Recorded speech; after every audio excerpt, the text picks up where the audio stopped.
Alright, let's do this. Oh.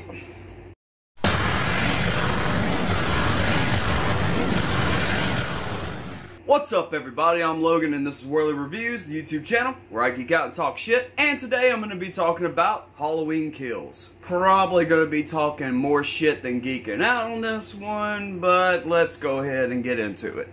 I tried to watch the 2018 one a couple of times over the past few years. Just recently, I actually sat down and watched it. Mainly because, you know, I wanted to see this one. There was a lot of hype for it, and it looked like, okay, this might be pretty good. Then I started seeing all the negative comments online whenever it came out yesterday. So I sat down and I was like, you know what, let me go ahead and pull out the old Jameson so I can, you know, hopefully enjoy this. Maybe it's a better time if you're drinking. And I don't know if drinking during the movie helped or not. I had issues, but I was having fun with those issues. My biggest issue with these new movies is that they're retconning the sequels that have come out, you know, before. And like, I get it, but I don't like that. You can watch all these movies up to Resurrection and be like, okay, yeah, this is all in the same world, same universe. And then we get to this 2018, and it's like, no, none of this happened. It basically goes, Halloween, Halloween, Halloween Kills. And I know a lot of people are probably gonna like that. You know, yes, the sequels aren't amazing, but they're a good time. But yeah, I don't like retconning the sequels, but I'll get over myself for this one. Let's see what we got. And the movie's entertaining. It is very entertaining, but I'm not fulfilled at the end. I kind of like the flashback to 1978, but I also don't like it. I like it because it looks and it feels like the original. It looks like 1978 again. I don't like the fact that they're using these flashbacks to make a new story. For me, it feels like they're trying to make more of a story that was there before but wasn't. And I gotta give it to the special effects department for Dr. Loomis. Like, that's a damn shame that Universal, Miramax, and Blumhouse can make that character look like that character from 1978, yet Disney and Lucasfilm did a piss poor job on de-aging Luke and Leia in the Star Wars movies. And let's talk about the firefighter scene, because everybody's talking about that because there's a petition to take it out of the movie. Michael Myers don't give a fuck who he kills. You watch any of these movies, he's ruthless. In this movie, he's a little too ruthless, but I mean, he doesn't give a fuck. Michael Myers doesn't discriminate. It's an equal opportunity kill. Just that petition is just, it baffles me. Like, really? And if you're gonna start a petition to change the world, not change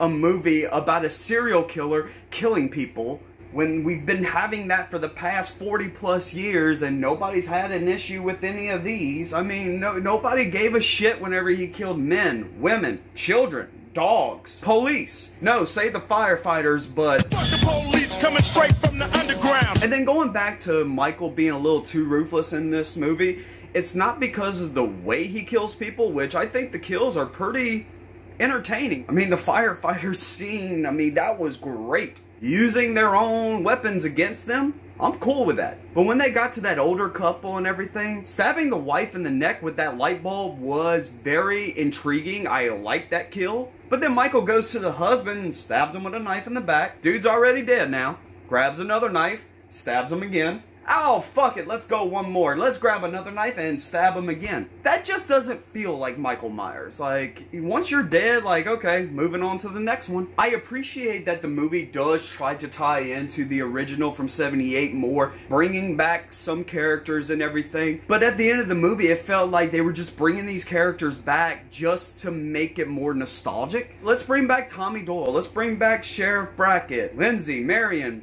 But let's kill them all except for Lindsay. You could have made it where you had survivors from all these other movies teaming up to try to kill Michael, but no, those sequels didn't happen. All I'm saying is don't bring back fan favorite characters from the original movie just to kill them off.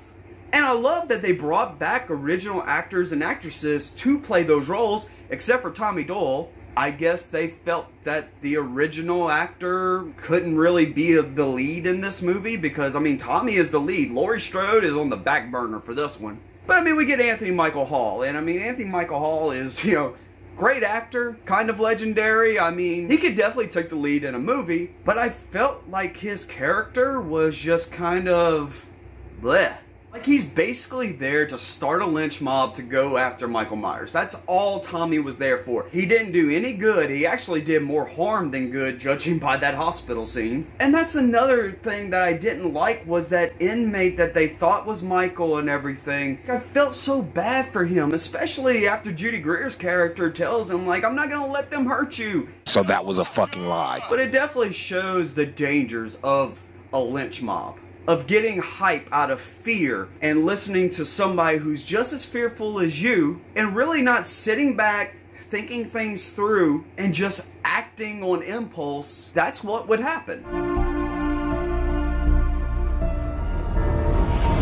I hated those three little kids. The ones that played the Halloween prank on the couple in the original Myers house. They were just aggravating. You gonna kill me? Satan, not today. Oh, I'm so scared. And then those kids have the mask from Season of the Witch. So I'm sitting there thinking, like, okay, are you paying homage to part 3? Or are you giving it a nice little middle finger? I definitely like the eye gouge. That was one of the best eye gouges that I've ever seen in a Halloween movie. Although before the eye gouge, the guy getting stabbed in the, in the armpit. Fuck me running, God, ugh. And poor Oscar's mom, like, I feel so bad for that character just stumbling upon the corpse of her dead son.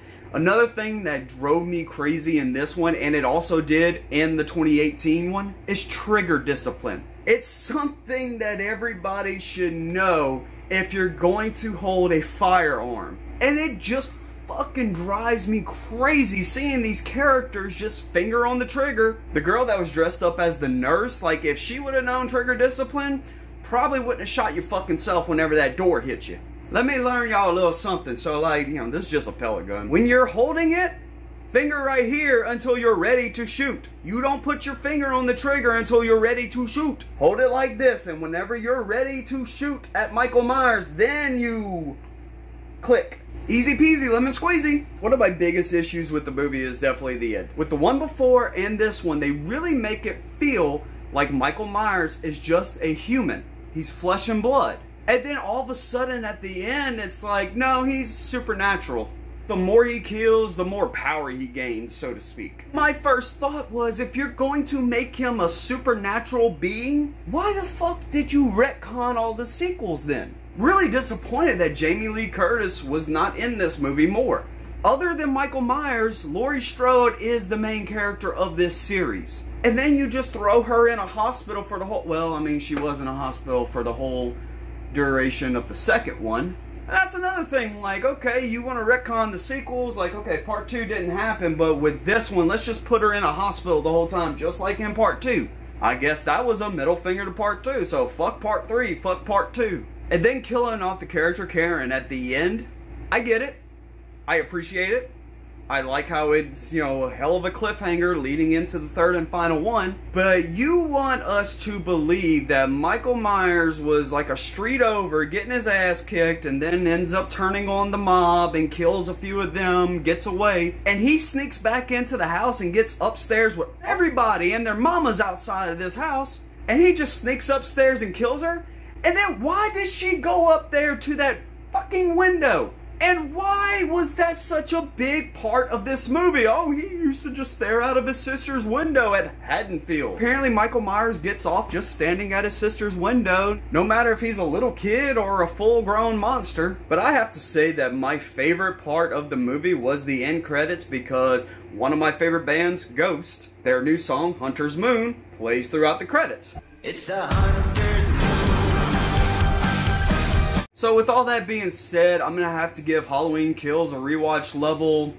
I'll give this one a 5 out of 10 because I know I'm going to be rewatching this one and the 2018 one before the third and final one comes out. And I'm sure I'm going to like it more once I see that third one and I can see the whole story for what it is. But that's it. And if you would, hit that like button, drop a comment down in the comment section, share on social media, and subscribe to stay up to date with all the videos I got coming. Thank you all for watching. I'll see you all next time.